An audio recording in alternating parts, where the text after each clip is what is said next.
Insperity presents the Small Business Advocate Show with Jim Blasingame, brought to you by FedEx, CareerBuilder.com, and Palo Alto Software. This is a copyrighted production of Small Business Network, Inc., all rights reserved. Standing on a mountain looking down on a city, the way he ought to feel is a doggone pity. Welcome back, 7 till. I'm Jim Blasingame. Thank you very much for joining me. Thanks for hanging out with me. Tom Markel is our guest. Tom, ibank.com, is that the best site to send them to? That's the best site, Jim. ibank.com. All right, so check it out, folks. And you're helping small business owners get the capital they need all over every day, aren't you? There at ibank.com. Well, yeah, this is really a labor of love and a ministry for me. I have really, this is my 13th company, and all the issues in my companies have always been trying to find money. And Jim, the holistic life of a business is all the lifeblood is money. And how do you find it? How do you partner up with the right people that have it? And then once you have it, of course, there's your problems just begin. You think you've solved your problems, but right. I would say that the sleepless nights start, because you have now a responsibility to pay that back or to make a return on it. And so you got to hire people, you got to manufacture, you've got legal documents, you've got accounting you have to do, you have risk management, which is now life insurance or property and casualty insurance. I mean, the whole holistic approach to money really begins, and that's when you go to iBank, you say, okay, first find the money, and then after you find the money, we got lawyers, accountants, insurance agents. Is there a place in when if you walked into a bank today? Now, when you walked into that bank, what was it, 25 years ago, 30 years ago that you 40 years ago that you first walked into that bank? If you walked into a bank today with $500,000 worth of business, you probably could walk out with if you had any kind of if you weren't an illegal alien or a convicted felon, you could probably find a bank to help you with today, couldn't you? What do you think? I doubt it. Really? Yeah. Well, purchase order financing has a lot of risk to it. In other words, even though you have the purchase order, what if you don't manufacture the product at the right cost? Right. Right. So, what if you don't even get the manufacturing? But you don't think a bank would look at you and say, okay, he's got these orders. I mean, if I were a banker, I'd say, okay, you got these orders, but what are you going to do with the next round? I mean, surely you'd come to them and say, okay, I've got these orders, and this will lead to more orders. I'm building a factory, et cetera, et cetera. What do you think? Yeah, they're going to ask. There's going to be a serious business plan. I mean, it'd be different if I had these orders and I was already manufacturing something. Right. That might be a little different. But I mean, if I didn't have anything, I pulled up in a jalopy, barely, I had to lean it against the curb.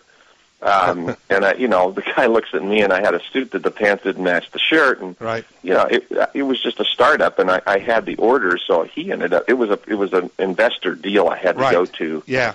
Because we still had to create a factory, get rental documents on a piece of land. The main thing is none of this would have happened had you not found a demand for your product. And that's what bothers me about people today who have these startups, and they go looking for investors before they go looking for customers. And I think that's a mistake. What do you think? I completely agree. My son Tommy, who you know, yep. He started the Orange County Brew Company, and I said the first thing you need to do is go make your brew. I don't care if you can make it in your garage or the kitchen. Get it out to a couple parties and see if the brewmaster was good enough at his brew to get people to like more and more of it. And so he says, "Oh my God, Dad," he says, "we did 5 gallons here, and we did another 10 gallons, and we're making it in our garage." And he says, "The kids like the Oktoberfest version." And I said, "All right, now you have a business. I mean, now you have people that like the product. You had to kind of hoodwink it and make it work a little bit to do that, but." Now he's got a guy to put up $50,000 just buying these all these what do you call these bins that make beer, right? And now they got to go find a location. But he proved that people liked it. Mm-hmm. Yeah. And I've seen so many people do the opposite, and they fail because and they fail. And of course these days it's not easy. It's not like it was 10, 12, 15 years ago. Where you can go find, I mean, there are angel investors out there who you can find, like you had your angel investor, but they're a little more, they have a little more jaundiced eye today with their money than they did 20 years ago, don't they? Oh yeah, they're those if you can find a partner that not only puts in the capital but has what you're missing in your organization. If it's manufacturing you're missing, then you have to partner up with somebody that's in manufacturing in that area. My second venture, we sold the 500,000 pairs, Jim, and we closed the company down. And that was the fad part. It lasted 18 months, 24 months. We sold all of our product. It was a feeding frenzy. What happened in the 18 months, business literally went to about zero, and luckily we'd sold out our product. Right. But what the market was looking for over the next 18 months was a redesign, research and development on what would later become the inline roller skate. Which comes back to what I've said many times, Tom, and that is it's okay to fall in love with what you do, roller skates, but it's not okay to fall in love with how you do it.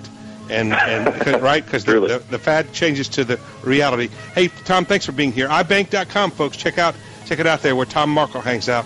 I got to go for this hour. I'm Jim Blasingame. I'll see you later.